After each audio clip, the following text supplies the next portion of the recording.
ನಮಸ್ಕಾರ ಎಲ್ಲರಿಗೂ. ನೀವು ನೋಡ್ತಾ ಇದ್ದೀರಾ ಕ್ರಿಕೆಟ್ ಜಗತ್ತು ಮತ್ತೊಂದು ವಿಡಿಯೋಗೆ ಸ್ವಾಗತ ಸುಸ್ವಾಗತ. ಇನ್ನೇನು IPL ಎಲ್ಲ ಮುಗಿತಾ ಬಂತು. ಎಲ್ಲರದ್ದು ಕೇವಲ ಇನ್ನು ಮೂರು ಮ್ಯಾಚ್ಗಳು ಮಾತ್ರ ಅವೈಲೇಬಲ್ ಇರೋದು. DC ಮತ್ತು MI ಮಾತ್ರ ಎರಡೆರಡು ಮ್ಯಾಚ್ ಇರೋದು.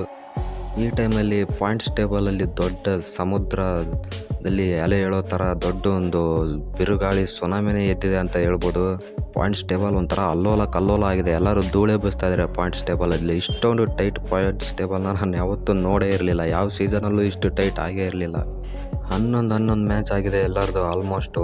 ಇನ್ನು ಟಾಪ್ 1 ಟಾಪ್ 2 ಪೊಸಿಷನ್ ಪಕ್ಕ ಆಗೇ ಇಲ್ಲ. KKR RR ಟಾಪ್ 1ನಲ್ಲಿ ಟಾಪ್ 1 ಟಾಪ್ 2ದಲ್ಲಿ ಇರ್ಬೋದು, ಆದರೆ ಅವರು ಇನ್ನೂ ಅಲ್ಲಿರ್ತಾರೆ ಅಂತ ಹೇಳೋಕ್ಕಾಗಲ್ಲ. CSKದ್ದು ಇನ್ನೂ 3 ಮ್ಯಾಚ್ ಇದೆ. ಅವರೇನಾದರೂ ಮೂರು ಗೆದ್ದುಬಿಟ್ರು ಅಂದರೆ ಅವರು ಟಾಪ್ಗೆ ಹೋಗೋ ಚಾನ್ಸ್ ಇರುತ್ತೆ. ಅವಾಗ KKR RR ಏನಾದರೂ 3 ಮ್ಯಾಚಲ್ಲಿ 3ನೂ ಹಾಕಿಸ್ಕೊಂಡ್ರೆ ಅವಾಗ ಅವರು ಬಾಟಮಿಗೆ ಬರೋ ಚಾನ್ಸು ಇದೆ. ಇನ್ನು ಟಾಪ್ 1 ಟಾಪ್ 2 ಟಾಪ್ 3 ಟಾಪ್ 4 3 ಸ್ಲಾಟ್ಗೂ ಇನ್ನೂ ಯಾರೂ ಫಿಕ್ಸ್ ಆಗಿಲ್ಲ. ಎಲ್ಲರಿಗೂ ಇನ್ನೂ ಚಾನ್ಸ್ ಇದೆ. ಆದರೆ MIಗೆ ಮಾತ್ರ ಆಲ್ಮೋಸ್ಟ್ ಏನು ಅವ್ರು ಅಫಿಷಿಯಲಿ ಟೂರ್ನಮೆಂಟಿಂದ ಹೊರಗೆ ಹೋಗಾಯಿತು ಆಲ್ರೆಡಿ. ಅವ್ರಿಗೆ ಮಿಕ್ಕಿರೋದು ಇನ್ನು 2 ಮ್ಯಾಚ್. ಅವ್ರು 2 ಮ್ಯಾಚ್ ಗೆದ್ರೂ 12 ಪಾಯಿಂಟ್ಸ್ಗೆ ಬರ್ತಾರೆ. 12 ಪಾಯಿಂಟ್ಸಿಂದ ಅವರು ಪ್ಲೇ ಆಫ್ಗೆ ಹೋಗೋಕ್ಕೆ ಚಾನ್ಸೇ ಇಲ್ಲ. ಇನ್ನು GT ಕೂಡ ಆಲ್ಮೋಸ್ಟ್ ಪ್ಲೇ ಆಫ್ಸಿಂದ ಹೊರಗಡೆ ಹೋದಂಗೆ ಲೆಕ್ಕ.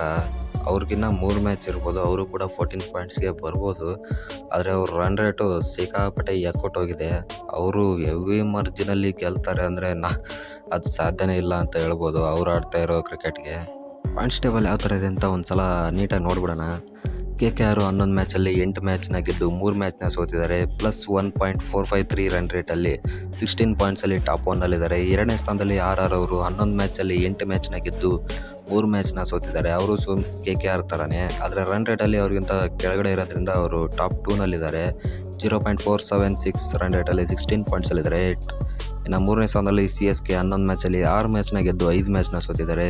ಪ್ಲಸ್ 0.700 ರನ್ ರೇಟಲ್ಲಿ 12 ಪಾಯಿಂಟ್ಸಲ್ಲಿದ್ದಾರೆ. ಇನ್ನು 4ನೇ ಸ್ಥಾನದಲ್ಲಿ SRH ಅವರು 11 ಮ್ಯಾಚಲ್ಲಿ 6 ಮ್ಯಾಚ್ನ ಗೆದ್ದು 5 ಮ್ಯಾಚ್ನ ಸೋತಿದ್ದಾರೆ. ಅವರು -0.06 ರನ್ ರೇಟಲ್ಲಿ 12 ಪಾಯಿಂಟ್ಸಲ್ಲಿದ್ದಾರೆ. ಇನ್ನು 5ನೇ ಸ್ಥಾನದಲ್ಲಿ DC 12 ಮ್ಯಾಚಲ್ಲಿ 6 ಮ್ಯಾಚ್ನ ಗೆದ್ದು 6 ಮ್ಯಾಚ್ನ ಸೋತಿದ್ದಾರೆ. 0.316 ರನ್ ರೇಟಲ್ಲಿ 12 ಪಾಯಿಂಟ್ಸಲ್ಲಿದ್ದಾರೆ. ಇನ್ನು LSG 11 ಮ್ಯಾಚಲ್ಲಿ 6 ಮ್ಯಾಚ್ನ ಗೆದ್ದು 5 ಮ್ಯಾಚ್ನ ಸೋತಿದ್ದಾರೆ. 0.371 ರನ್ ರೇಟಲ್ಲಿ 12 ಪಾಯಿಂಟ್ಸಲ್ಲಿದ್ದಾರೆ. ಇನ್ನು RCB 7ನೇ ಸ್ಥಾನದಲ್ಲಿ 11 ಮ್ಯಾಚಲ್ಲಿ 4 ಮ್ಯಾಚ್ನ ಗೆದ್ದು 7 ಮ್ಯಾಚ್ನ ಸೋತಿದ್ದಾರೆ.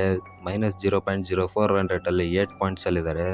ಇನ್ನು 8ನೇ ಸ್ಥಾನದಲ್ಲಿ ಪಂಜಾಬ್ ಕಿಂಗ್ಸ್ ಅವರು 11 ಮ್ಯಾಚಲ್ಲಿ 4 ಮ್ಯಾಚ್ನ ಗೆದ್ದು 7 ಮ್ಯಾಚ್ನ ಸೋತಿದ್ದಾರೆ. 0.187 ರನ್ ರೇಟಲ್ಲಿ 8 ಪಾಯಿಂಟ್ಸಲ್ಲಿದ್ದಾರೆ. MI ಅವರು 12 ಮ್ಯಾಚಲ್ಲಿ 4 ಮ್ಯಾಚ್ನ ಗೆದ್ದು 8 ಮ್ಯಾಚ್ನ ಸೋತಿದ್ದಾರೆ. -0.212 ರನ್ ರೇಟಲ್ಲಿ 8 ಪಾಯಿಂಟ್ಸ್ನ ತೊಗೊಂಡು 9ನೇ ಸ್ಥಾನದಲ್ಲಿದ್ದಾರೆ. ಇನ್ನು 10ನೇ ಸ್ಥಾನದಲ್ಲಿ GT 11 ಮ್ಯಾಚಲ್ಲಿ 4 ಮ್ಯಾಚ್ನ ಗೆದ್ದು 7 ಮ್ಯಾಚ್ನ ಸೋತಿರೋದು. -1.320 ರನ್ ರೇಟಲ್ಲಿ 8 ಪಾಯಿಂಟ್ಸಲ್ಲಿದ್ದಾರೆ. ಈ ಪಾಯಿಂಟ್ಸ್ ಟೇಬಲ್ ನೋಡಿದ್ರೆ ಒಂದ್ಸಲ ತಲೆ ಗಿರ್ ಅನ್ನೋದಂತರೂ ಪಕ್ಕ. ಆ ಥರ ಇದೆ ಈ ಪಾಯಿಂಟ್ಸ್ ಟೇಬಲ್ಲು. ಇನ್ನು ಈ ಫುಲ್ ಟೂರ್ನಮೆಂಟ್ ಮುಗಿಯೋವರೆಗೂ ಯಾರು ಟಾಪ್ 4ನ ಸೀಲ್ ಮಾಡ್ತಾರೆ ಅಂತ ಹೇಳೋಕ್ಕಾಗಲ್ಲ.